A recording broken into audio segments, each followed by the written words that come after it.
Parte yun eh, di ba? Yung ramdam mo yung kalikasan. Pag mainit, napapaso ka. Kapag umuulan, nababasa ka. Yun eh. Yun ang totoong karanasan. Naramdaman mo yung kalikasan. Lagi ko nga sinasabi, hindi tayo magtatagal dito sa mundo. Lahat tayo may lifespan. Lahat tayo may katapusan.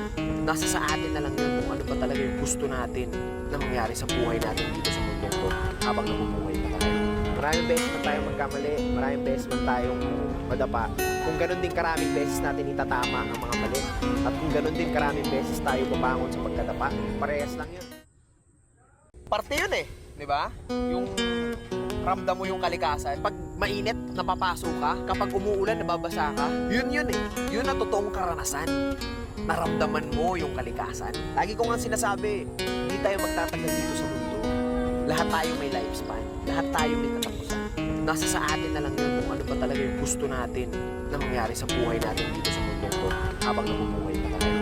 Maraming beses man tayong magkamali, maraming beses man tayong madapa. Kung ganun din karaming beses natin itatama ang mga mali.